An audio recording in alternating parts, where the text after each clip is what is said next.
The following is an Operation Podcast production.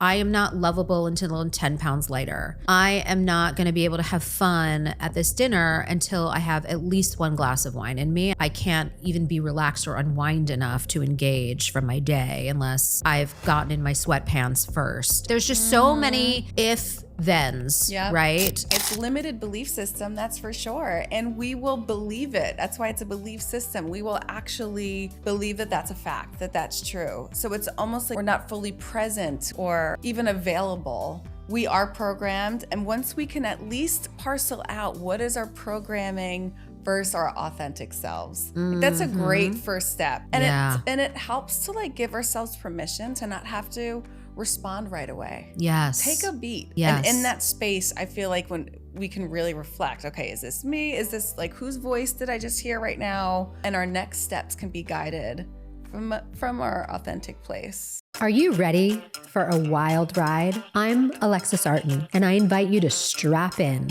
because this is more than a podcast. This is Look at Me Now.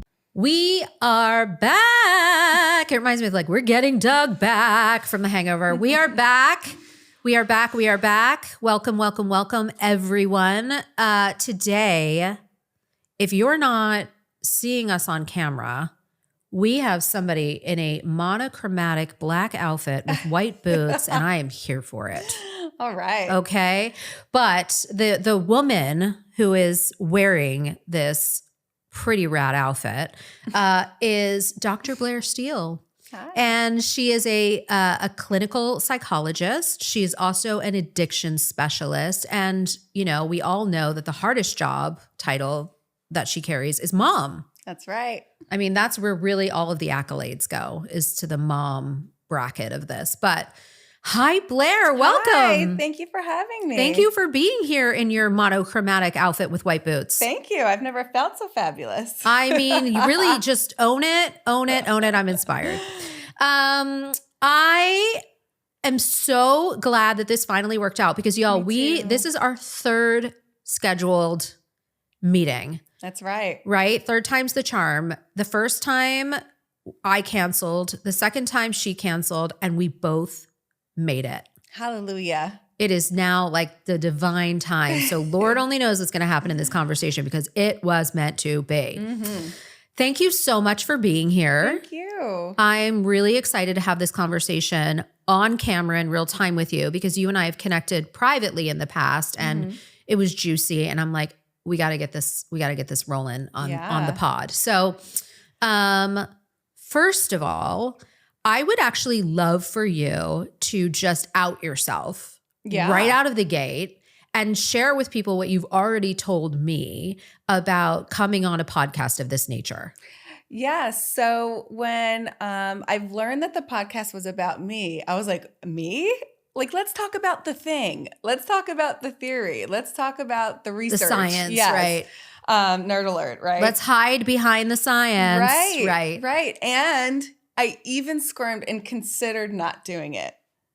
That being said, I was like, no, I'm going to push through this, push through the comfort or the discomfort of not being able to just say, well, let's talk about you. Because really, that's what I do, to be honest. That's brings up a two-part question. Number one, where did that come from? And number two, can you also explain to people why that's habitual for you? Sure. Yeah. You know, I can certainly identify as a high-functioning codependent in recovery. I like to say, I don't know if you guys have heard that term, high-functioning codependency. It's coined by Terry Cole, who is awesome. Where it's not the like, oh, I need people. And in fact, it's the opposite. It's, I don't need anyone. I'm going to work harder, persevere, do it all, not sweat, not complain, just kind of be, in a way, numb to self, but of service, right? Mm-hmm. So I don't want to make things like empathy and extroversion and passion and high energy a bad thing. I don't want to pathologize that. In fact, I'm proud of those parts of myself, but I had to learn through experience that I need to tend also to myself, and that I too have needs, and that I have some messy emotions. So while doing all the functioning was fun and rewarded, even praised and all that stuff, if you're left kind of a stranger to yourself or avoidant of messy feelings, then it's time to go in. Want to know what happens when you treat hydration like a suggestion? Because the answer isn't just feeling a little tired or having dry skin. It can lead to some real health nightmares if left unchecked. Take it from this cancer survivor. Hydration is critical. The list of what goes sideways is massive, but it can be easily avoided. My secret weapon is a combination of commitment to having half my body weight in water per day, which is totally doable and easy when you plan for it, and to have electrolytes. And not just any electrolytes with hidden sugars and hide and seek ingredients. My go-to is LMNT, the zero sugar electrolyte drink mix that is redefining hydration. It is packed with all the good stuff our bodies need: sodium, potassium, magnesium. So it doesn't just hydrate, it supports nerve function and muscular contractions. How many drinks can you say do that? The best part is, if you're like me and water gets a little boring, the flavor options are endless. And honestly, delicious. I carry it with me wherever I go, and I add it to my water. Enjoy meeting your hydration and electrolyte needs without any sugar, gluten, or artificial ingredients. This is the way that we restore and nourish our bodies that do so much for us. Oh, and get my special offer of a free sample pack with any purchase by visiting drinklmnt.com/LAMN. Enjoy, friends. And the hiding became habitual because of the role that you've put yourself in, which sort of creates the excuse. Yeah. Right? So can you speak to how being a clinician sort of gave you that extra padding to hide? Sure. I'm not even just a clinician, but a clinician working for many years in residential treatment settings for substance use. So that's some high need people coming in, and you've got 30 days to get to know them, crisis intervention, stabilizing, and set people up for what you can hope to be a successful next step, whatever that would be. Sure. So sure. I mean, it's like even a superpower to be able to connect to someone, to see what they're all about, to see who they are. Even building a rapport, there's like a craft within that. Yeah. But if you, There sure is. yeah, Yeah. it's interesting, all the personalities, and it's busy, and it's high And what paced. they've been through in terms of being able to open up to somebody or feel safe to somebody, given oftentimes a lot of their trauma history. But then also for you personally, you know, being in the mental health clinician role that you're in, you often don't divulge anything about yourself. That's part of your training, right? That's right. We've come a long way, you know, from like the Freudian, I'm the doctor, you're the patient. Hierarchical. Yes, right. Blank slate kind of modalities, and even just approach to treatment. I think now people are a lot more comfortable with disclosing when it's appropriate. So it's not as intense as it used to be, but there is still that. And in fact, even when you do disclose, it has to be for the client's benefit. Mm-hmm. And you want to be human. So there's still a lot of grace and consciousness within doing that. Yeah. Well, there's also probably a comfort for you though. Like, I don't have to talk about myself. Yeah, this is not about me. This is not about me. Let's not make it about me. Let's Right. move on. That's right. And focus on you. And it's actually really funny because if someone wants to make it about me, I'm like, we're the same. You can see clients. You can really, see it. You can see them in yourself and yourself in them. always.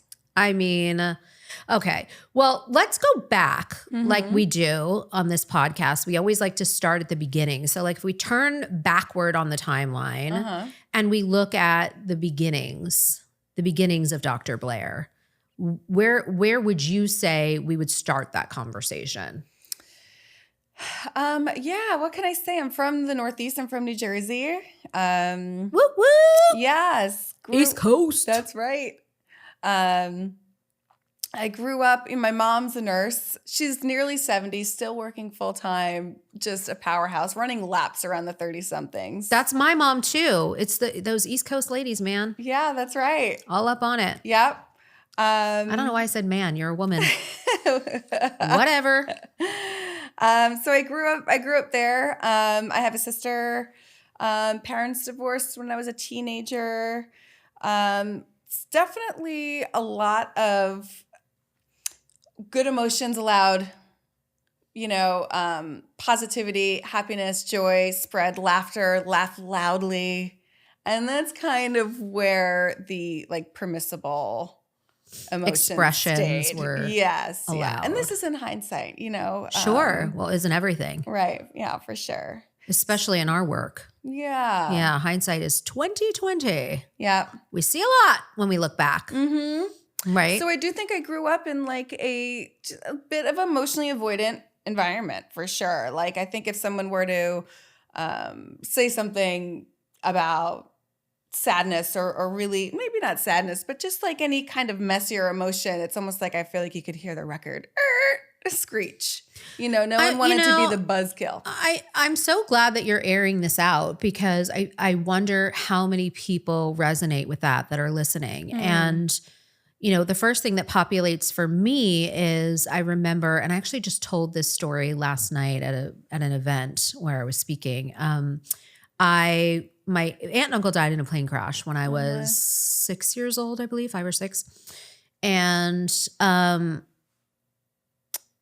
the interesting part of it was when the phone call came in, we were at a vacation house at the time.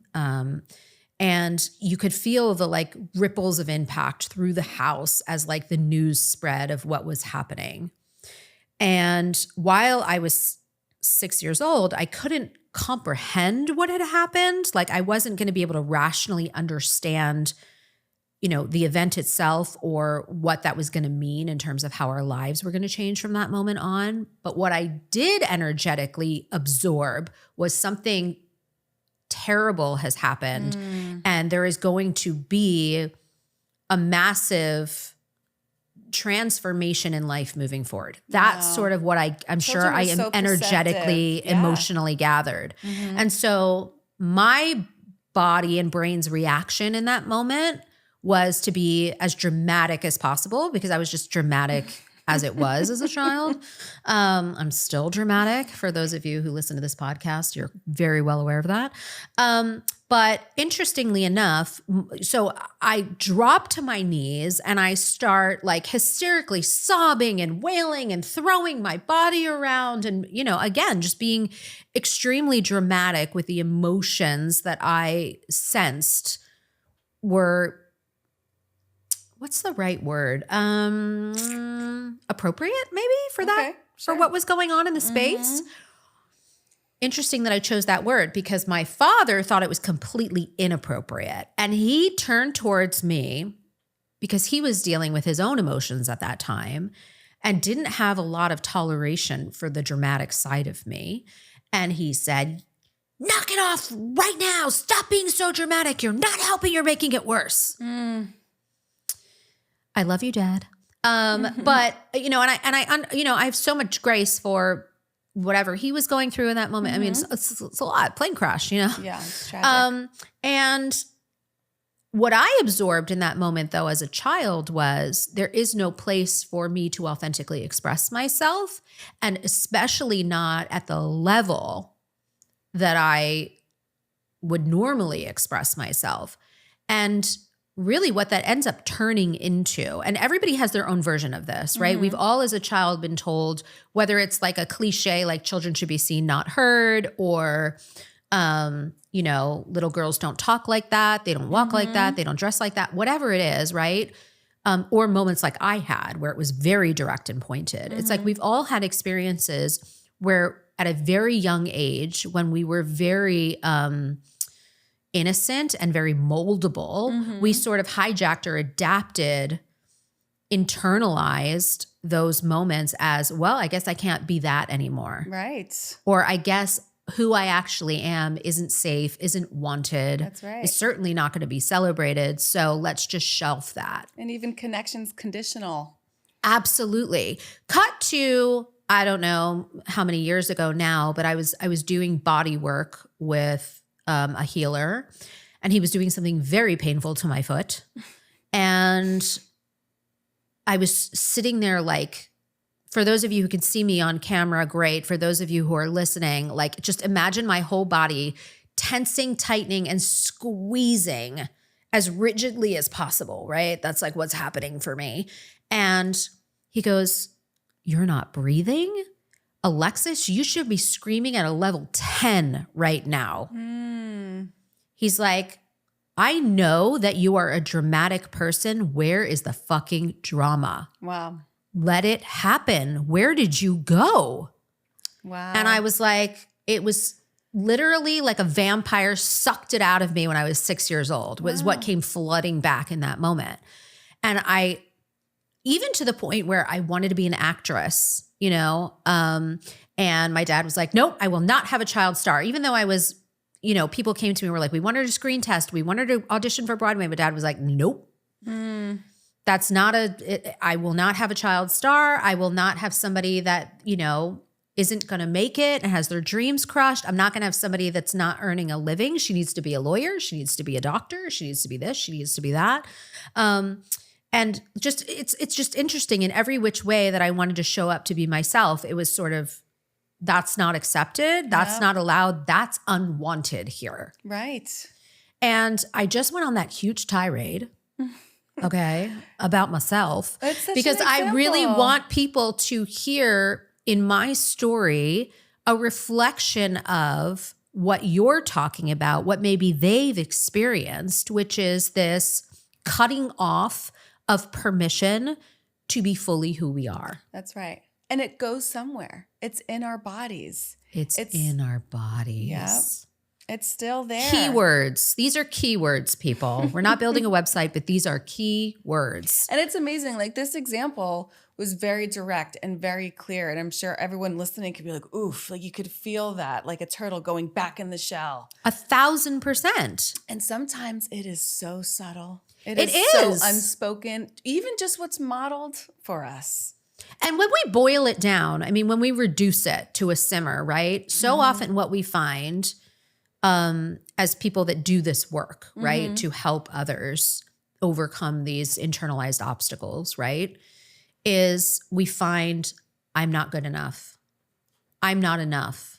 I'm too much. You know, I'm this, I'm that. These like really reduced versions that are these blanket statements that encapsulate everything that they believe about every aspect of their lived experience and like who they are. Yeah. And what a crock of shit to be living under that umbrella for your life. Yeah. And it takes a lot of work to reprogram and undo and rewrite all A of life's that. work will never be done. That's right. I know all of this stuff about myself. I know that I have this, I'm unwanted, I'm not enough, I'm too much. I actually have all of them, people. I'll just call it out. But like really, you're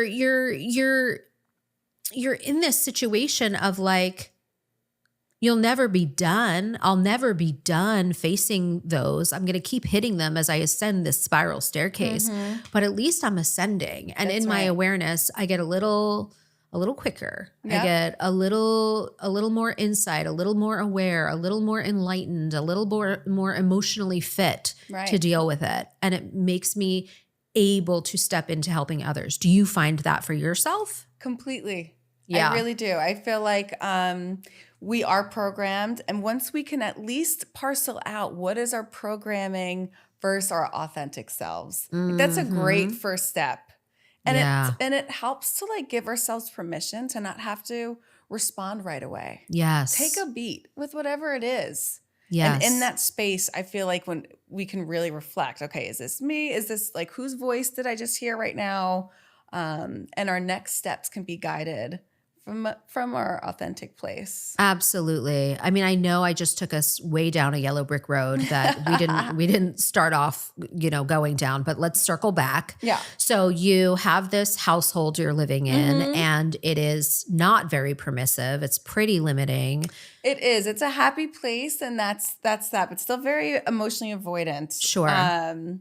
Definitely alcohol in the house. It's interesting when you look back. I feel like the 80s was kind of like a time, or even not that long ago, where if people didn't have like a DUI or get violent, Something then, was off. right. Well, It was commonplace.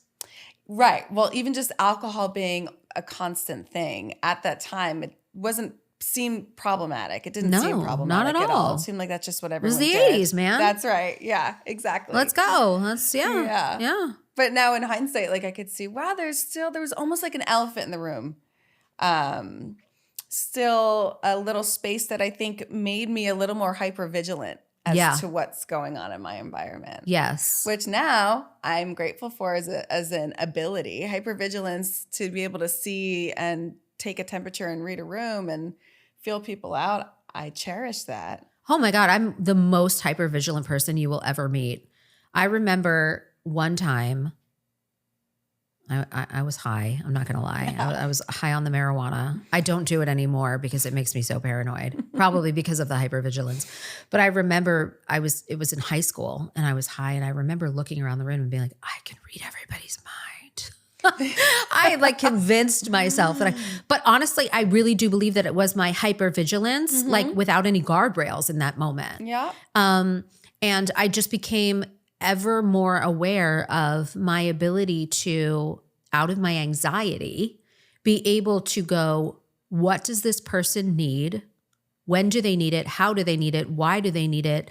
And to know all of that before they even know it. Yep. So that I could become the chameleon that showed up and gave that to them, and it would make me safe. And it might even make me of value to them that they'd want me to stick around. That's right. And talk about external validation.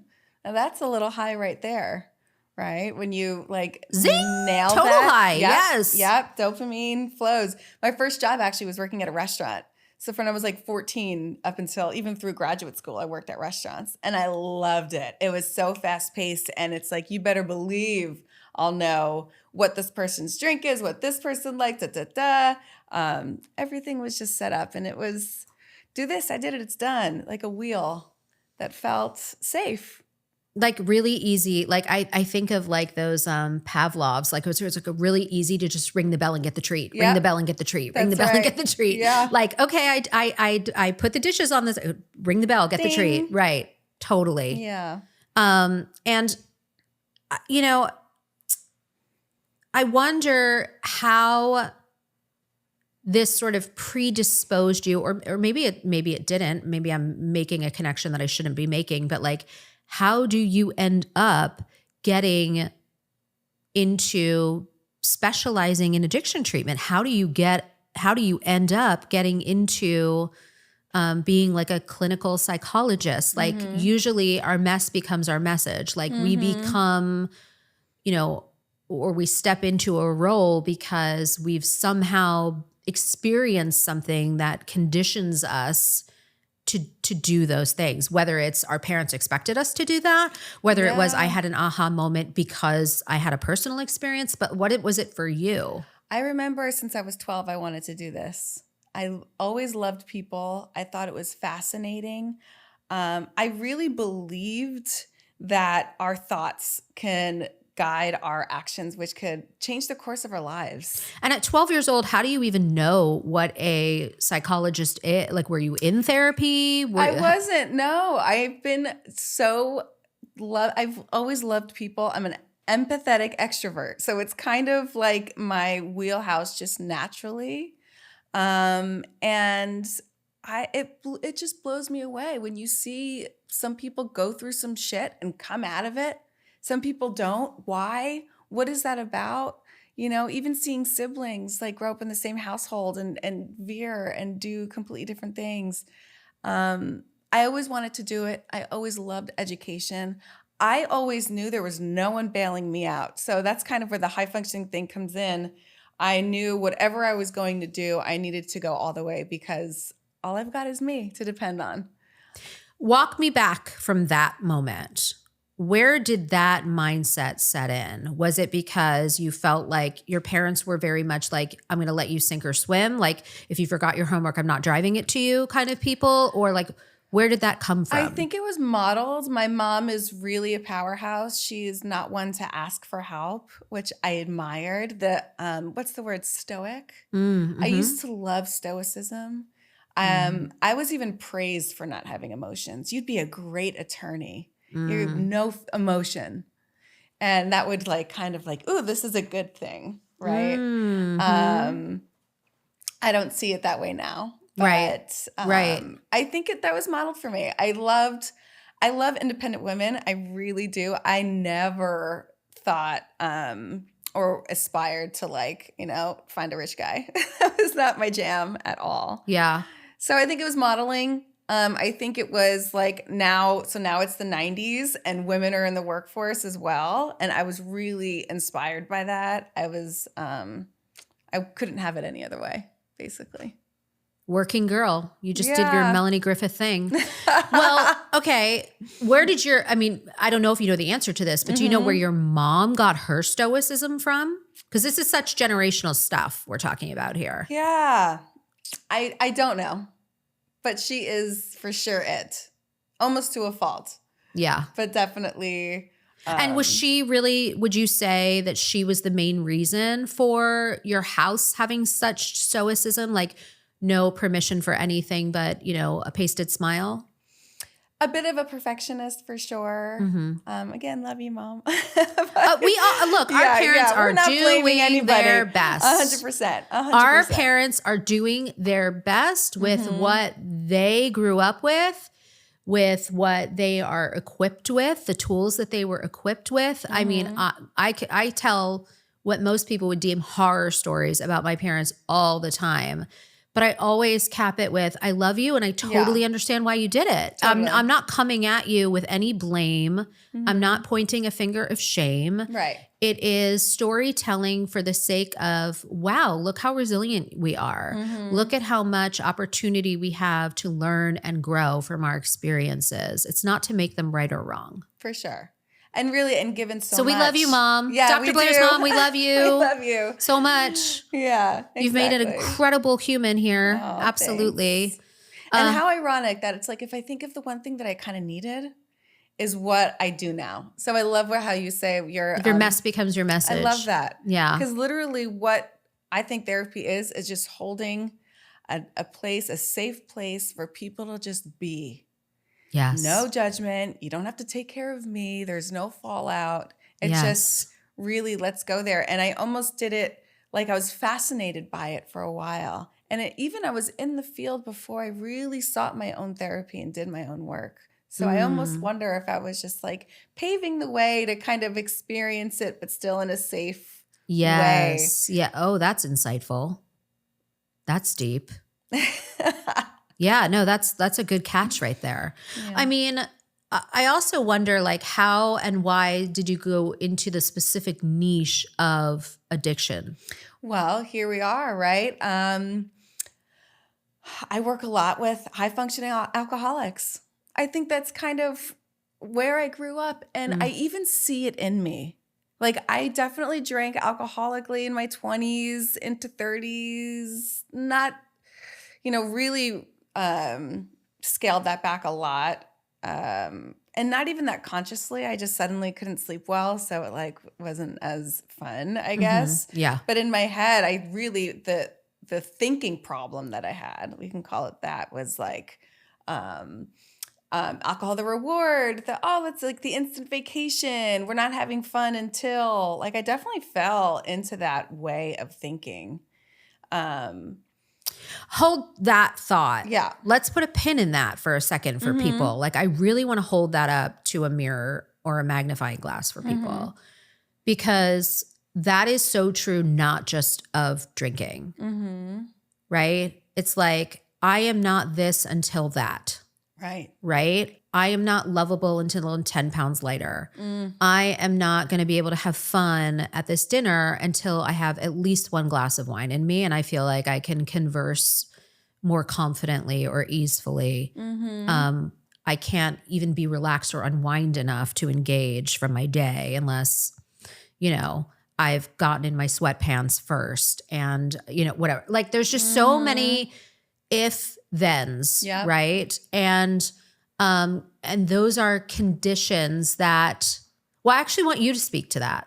What do you say to that? Yeah, it's pairing. It's limited belief system, that's for sure. And we will believe it. That's why it's a belief system. We will actually believe that that's a fact, that that's true. So it's almost like we're not fully present. We're not fully relaxed or even available.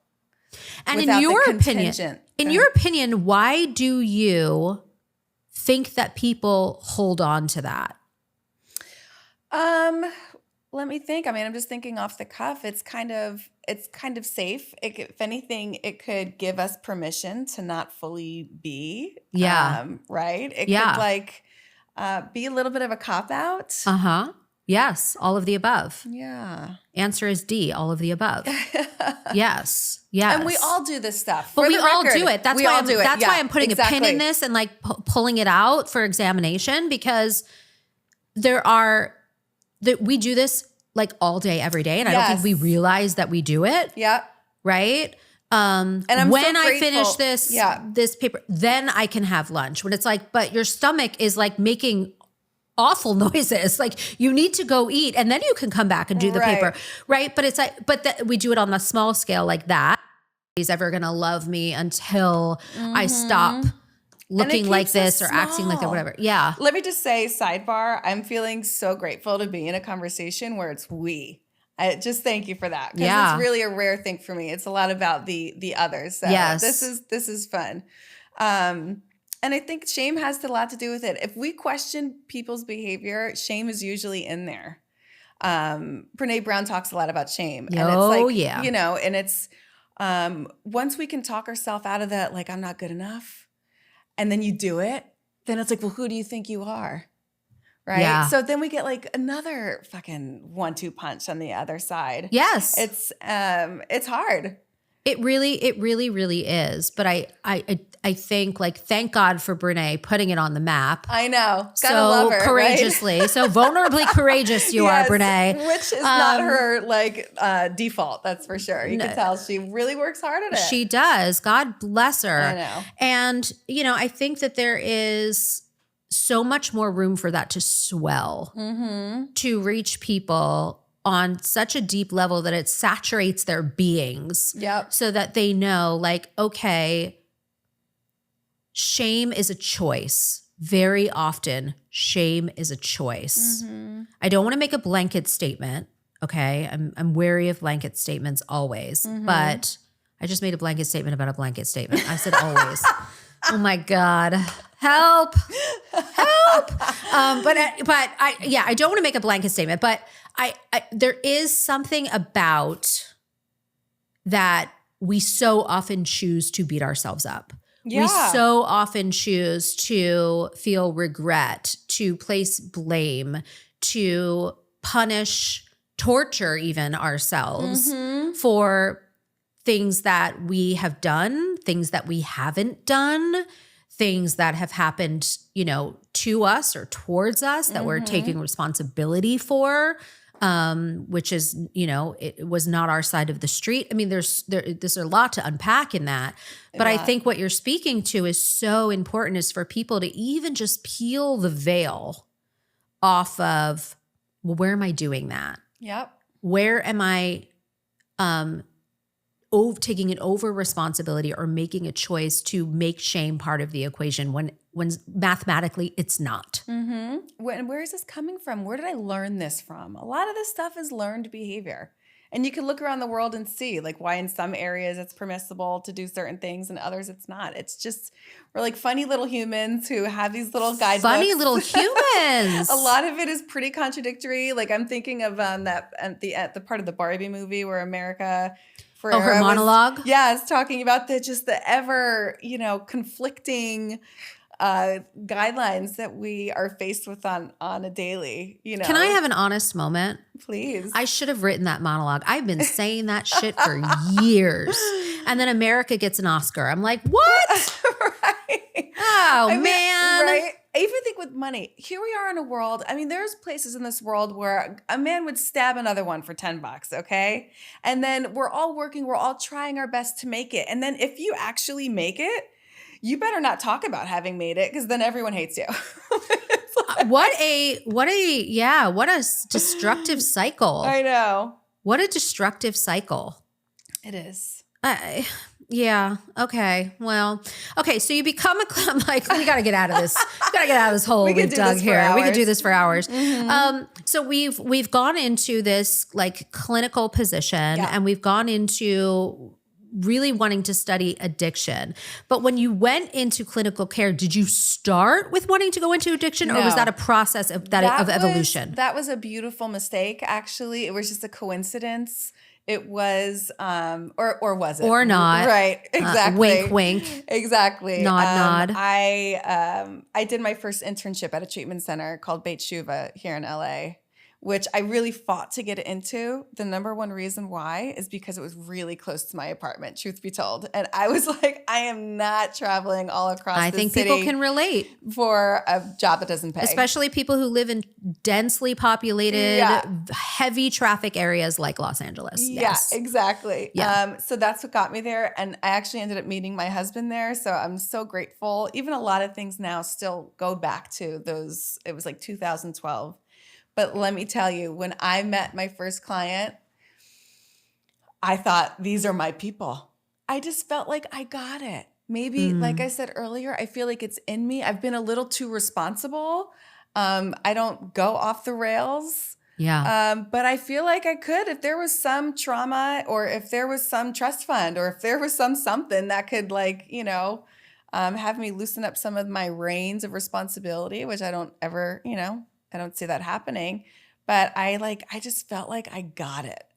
I could see the people who just did not want to feel those big, messy feelings. Yeah. The negative emotion. And I'm doing that in air quotes because I've even stopped saying that, like negative emotion. It's just emotion. It's just emotion. Let's not label it. Still, my programming comes out, right? And I call them messy or whatever. I like to just call them big. But people that are just right here, like it's right there. And what keeps that down better than substances for a little while? Yes. I mean, and for those of you who are not seeing us on the YouTube version of this, but you're listening, she sort of motioned up to her throat like, oh, there's a tightness and something wants to come up here. And then she sort of slid her hands down to like her chest plate, her chest bone, right in the center of like her heart space, right? And letting it sink down to that. And the reason that I'm like doing Braille, for those of you who are listening, is because I'm such a body person. And I feel like it is so important to honor the body through these processes. And I was recently talking, I don't even remember where, but I was recently talking to an audience about the sensations of the body and how we are so quick to label them as a feeling. Right? So like we have butterflies in our stomach and we're so quick to go, that I'm nervous. And then nervous means I'm scared. And scared means I freeze or I, get really, I go into fight or flight and like run or get aggressive or whatever. Whereas what if you just really tuned into the sensation and you didn't give it a name, you didn't give it a label, you didn't put it in a box, you didn't judge it. You just went, oh, that's a very interesting sensation in my stomach. And what if you had an honest dialogue with that place inside of you? What if you sent love to that place inside of you? And it reminds me of something Bruce Springsteen, the boss, right? Once said, and please Google this because I'm by no means quoting him directly, but he was talking about, he's like, I don't get stage fright. I don't call it stage fright. I have a sensation in my body before I go on stage, but I'm not going to label it as anything. Love that. And I thought, you are the boss. Yeah. You're the boss. Right? Way to live up to your name. You are totally the boss. Mm-hmm. I think it really just keyword embodies, right? This concept of choice, going back to that idea of what am I going to choose? Am I going to choose to call that shame? Or am I just going to choose to call that, a tight chest? Mm-hmm. Right? Or excitement. Thank you. It could be excitement. You could be nearsighted, nervous and excited. You could be, right? Like there's a whole bunch of possibility that opens up when you don't clamp down on calling it something, labeling it something, judging it as something. And even when you do label it, like I'm nervous, a lot of times people make nervous a bad thing. Right. Right? What if it's not nervousness? What if it is excitement? Or even if it is nervousness, why do we have to make that negative? Right. Right? To I'm your even point. thinking like butterflies in romance. Yes. But in romance, Yummy. for some reason, butterflies are wonderful. Yummy. But maybe even that positive assessment is a judgment could as be well. misleading. Right, because it's maybe your those body's like, get the hell away from maybe this your person. body's like, this person is dangerous, Dangerous. creepy, and we must eject. Right. I think that So we there's flip the other way. a lot of validity, right? Which is like sort of harkens back to what you were just saying of like what if we don't call them negative emotions or positive emotions? What if we don't categorize the experience? And the body is very primal. It's looking for predator or prey. It operates in black and white. We can have the tendency in our amygdala to go to that very black and white thinking, positive, negative thinking, whereas our executive center, or like where we're more organized, where we're more enlightened, where we're more, evolved, let's call it. Yeah. We think in all the shades of gray.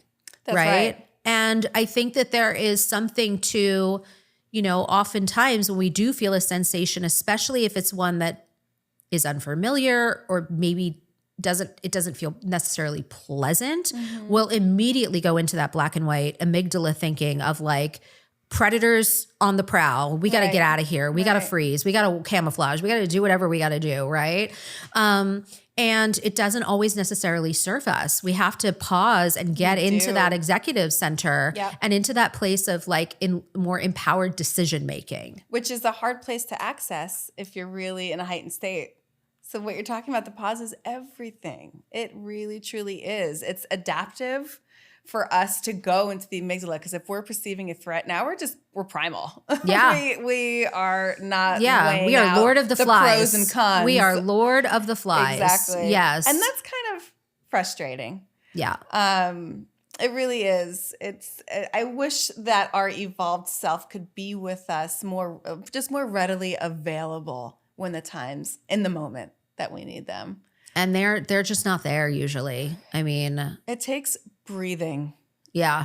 It really takes and I work a lot with people with this, just let's regulate and then regulate. Another keyword. So many keywords in this episode. Regulate. Then make the phone call. Regulate, then, I think I may have said this before on the phone on the phone call. This is a podcast. I may have said this before on the podcast about there's this thing called human design. I'm by no means an expert at it. I'm definitely not saying that it's the holy grail or anything, but I've taken a few nuggets from learning about my human design. And apparently, my default is to be very reactive and to be very emotional. And those two don't pair very well together. I think you can put 2 and 2 together if you're listening. Being emotional and being reactive is not a good combo. Sometimes it is, if the emotion is like, I love you, but that it could even be too much then, right? But if I'm angry or if I feel threatened or if I feel scared or if I feel sad, it can be, I could definitely pick up the phone in the heat of a moment and say things that I would super regret later, right? So I've actually had to learn, by the laws of human design, I'm supposed to wait 3 days before I respond. That's a long time. Because I'm so reactive that it actually takes me that long to go from dysregulated to regulated and to a place where I'm not reactive, I'm responsive. Okay. And you know, I'm reflective rather than like so outwardly focused on what fire needs to get put out, and who started it and all the things.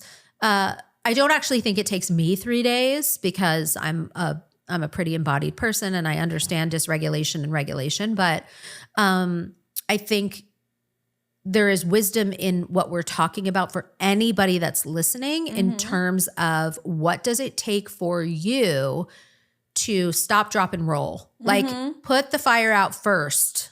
Right. Regulate yourself first. Get yourself safe first. Because often it's just when we don't feel safe when we fly off the handle. To almost always, whether it's emotionally, physically, if you feel backed into the corner, literally, whatever it may be. Yeah. So may I ask you, please, with your boys, you've got 2 boys, you said. I do. So how is it when they have big feelings? Well, it happens all the time. I mean, they are made of big feelings, especially because they're my kids. Like my drama totally passed on. Okay. And my husband is cool as a cucumber. Nice. We call him the Buddha because he's just like, it's cool. Everything's good. You know, don't worry about it. No big deal. And, you know, I'm like, whoa, you know. Yin and the yang. Yeah. I mean, I just did a big dramatic ballerina move. I don't know. But, you know, so for and because we're so different, because we grew up so differently, right? He grew up in a really strict household.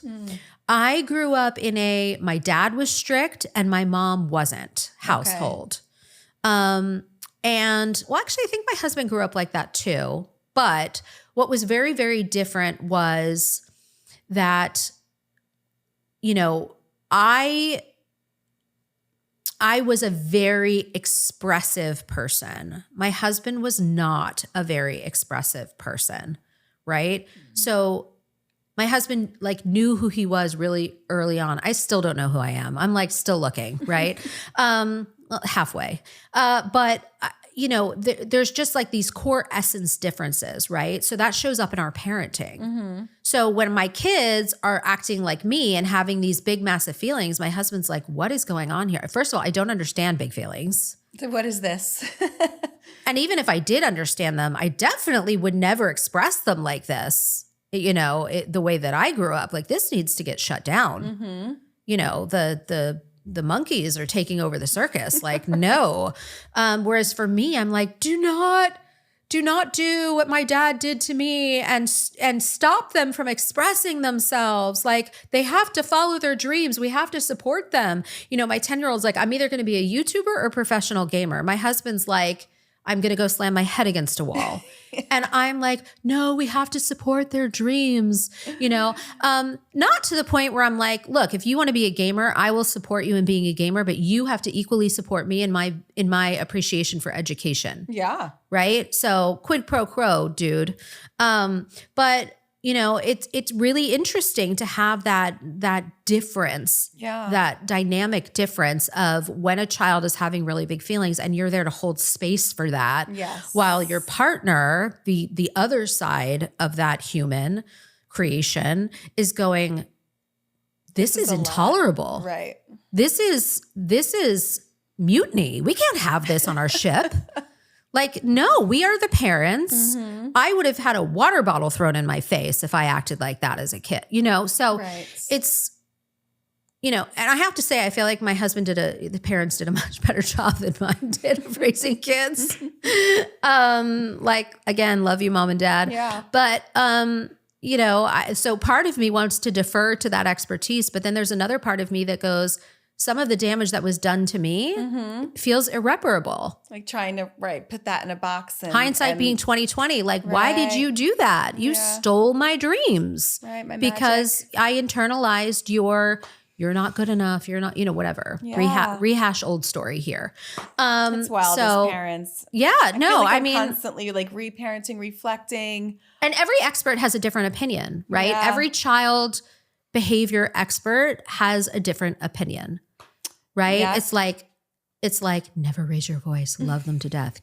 they need discipline, they need structure, they need rules, they need boundaries, you know. Do you know and then Dr. Becky Kennedy? Good Inside. Have you heard of her? no, Okay. She's awesome. writing it Hail down. to you, Dr. Becky. Writing it down. You're gonna have to text me later because I have a terrible memory. And then on the flip, right? So let's say we're like, okay, I need some tools. Let me do some research. Let me see what people are saying. It is very polarized, and it can even be shame producing, right? Totally. Because as we started saying like earlier in the podcast, parents are doing their best also. Yes. So, Yes. And later in life, anything is possible. If I screw up my kids, they can go see Dr. Blair. True story, right? I hope I don't. I mean, I'm damn well doing my best. Yeah. But so actually, speaking of, I mean, what would you say the most inspiring story, case study, client, journey that you've had to date, like as a point of inspiration? Like, this is as bad as it gets, and this is as good as it gets, if you believe in good and bad. Yeah, I'd really have to think back. Coming out of, so again, mostly in treatment centers, right? My private practice is more high functioning individuals because, they're functioning and it's like 1 hour a week. So I've really seen quite An array. Yes, of functioning levels and how people are just operating, right? Yeah. So if I were to think, however, treatment center, so really raw, just think people really coming in, like talk about shame. I mean, it's really not going well when you enter a treatment center. Yeah. So from that place, I've seen people who've had like alcohol, for example, washing over generations and generations of their families. Yeah. Don't they say, oh God, what was that book? But it was like, it takes 3 generations to break a family legacy of alcoholism. I haven't heard like that. I think it's called Grandchildren of Alcoholics or something. Wow. There's a book about it. That makes a lot of sense. And even just having like I don't want to say the balls, but kind of to make a change. To be a cycle breaker. Yeah. Yeah. Because typically family systems don't like that. Right. Even if it's a healthy thing. And this is below the conscious level, you guys. I'm not talking like, obviously any parent, sibling, whomever, spouse would consciously say, I'm so happy so-and-so is getting help, or I was so worried and now I'm less worried, and, and just even the biggest cheerleaders on the sideline for the process. Yeah. But it's still, we all respond with anxiety when people make changes. We really do. Because we crave the familiar. Is that why you would say? Yes. Sure. I mean, it's systemic. It causes people to reorganize. So let's say for the parents, maybe focusing on the addicted child as their bond. Maybe they actually have to look at each other if the addicted child's well. Or let's say it's dad and the family's kind of organized around. Secondary gain you're sort of talking about.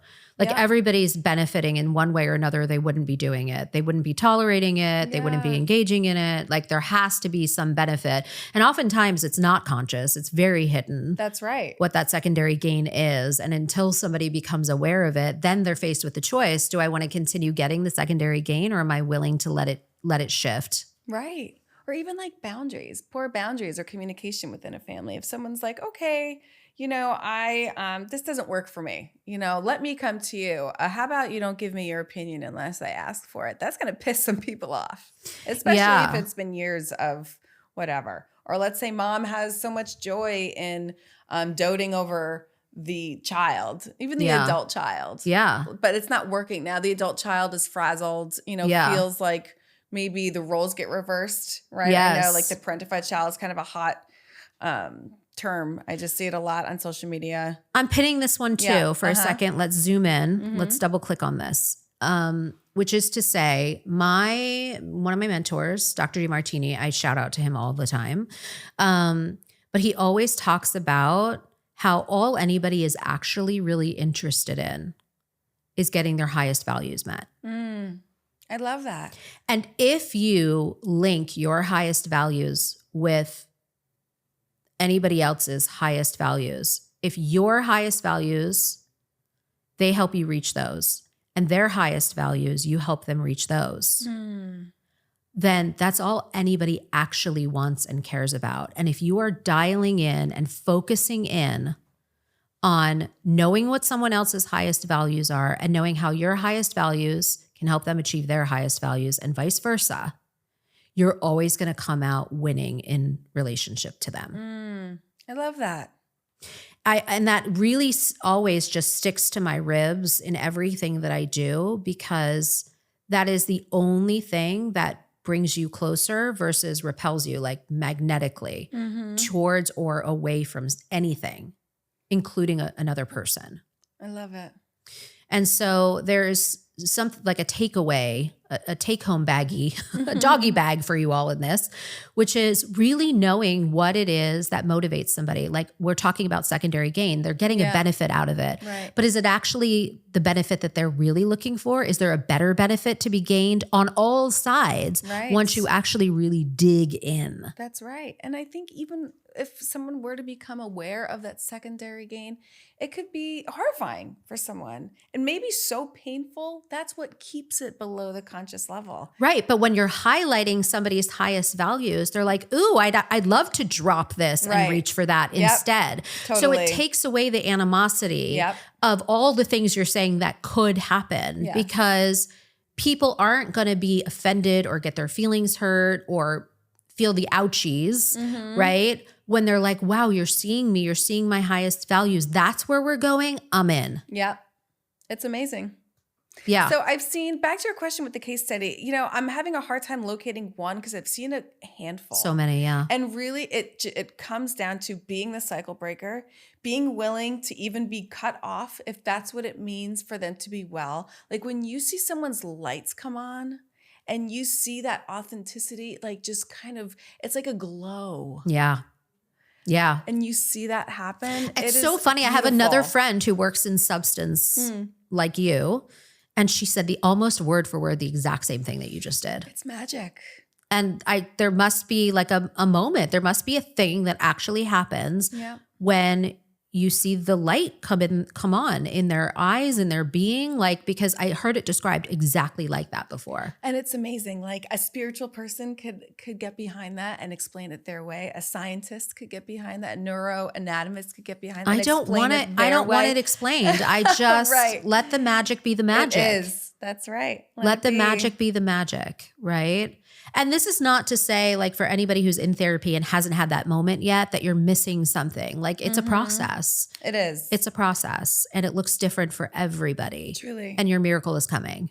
Yeah, exactly. And this is when we talk about this is why I cannot imagine doing anything else but this job. I love this work. I hear you. I love this work. I love just being able to sit down and have conversations like these. I mean, it feels meaningful. It gives me a lot of purpose. It's the only reason for doing anything is if you feel like you're on purpose about it, you know, and to have a connection and to be of service. I mean, I say this all the time, but it's really the highest calling. Totally. The highest calling.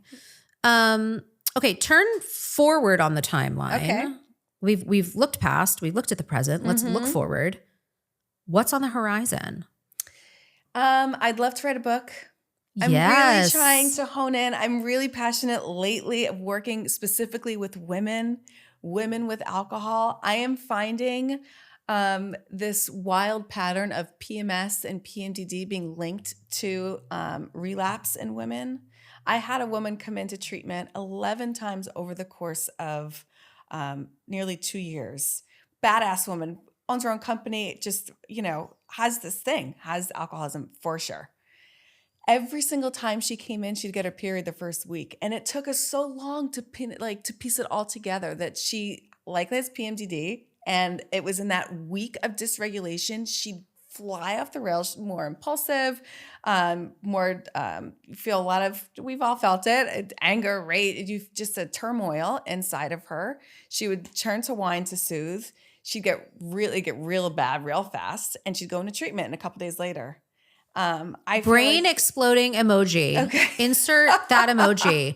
Wow, that just puts so many pieces together. Okay. Like that makes total sense, doesn't it? That would happen. I mean, I'm in menopause because of my cancer hysterectomy, but I mean, as you're saying that, it's like knowing about body dysregulation and people's inability to self-soothe and all of those things. It's like, oh my God, that makes total sense. And I remember when I used to menstruate that every month it would surprise me. Oh, right. I have this thing that happens every month. Yep. That's why I was a disaster last week. Now I get it. And it's like, how do I forget? I get it every month. How would I forget? I know it's really something. But it it's really like, is. and no wonder, right? That women are a lot of women, not a blanket statement, a lot of women are so, disembodied about that, Yes. right? They're not tuned into those rhythms, and they, as a result, wouldn't be aware that they're dysregulated in that moment because of this. And by proxy, they're turning to this to deal with that when they're unaware of all of it. Right. It's wild. And even on the flip, I've treated women who didn't drink problematically their entire lives until menopause. Totally clocks. So there it is. So this is just an area that's completely untapped. I really want to learn more and talk about it. So it needs a book. Yeah. It needs a podcast. It needs a television show. It needs a magazine. It needs some sort of album or soundtrack to it. I mean, it needs all of the above. Yeah. So really that, I want to focus in. I have got 2 young daughters myself. So I've been really lucky to spend a lot of time with them in these early years. But as they're getting older, I think that's going to be my niche. Let's go. Yeah, let's do it, right? Let's go. Well, I'm going to pose to you the final question that we pose to everybody that sits in that chair or Zooms in, because let's be real, it's not always convenient to get in the studio. If you were to hold up a mirror in front of you right now and have a look at me now moment, this is your opportunity to drop everything external to you, right? From when you were young all the way up until now, and to sit in the mirror and reflect on all the yous that you've been, all the challenges you faced, all the resilience you've embodied, right? All of the inward achievements that you've had.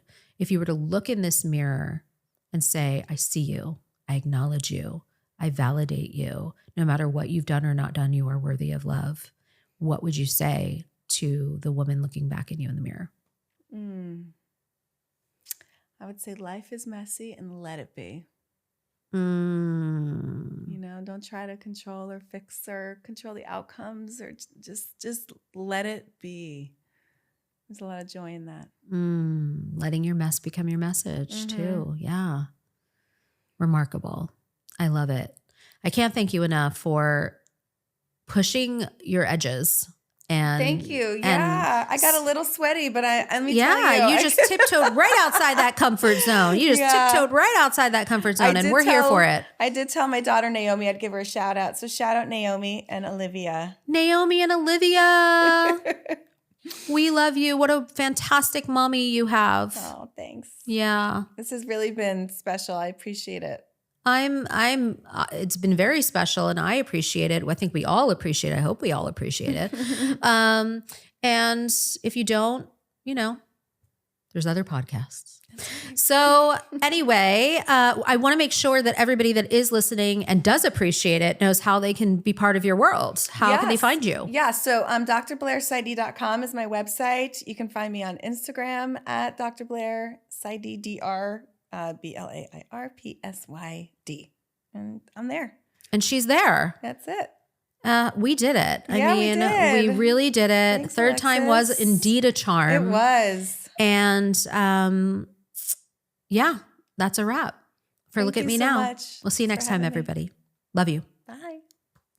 Join us for Look at Me Now, wherever you listen to podcasts. And be sure to share, like, and subscribe.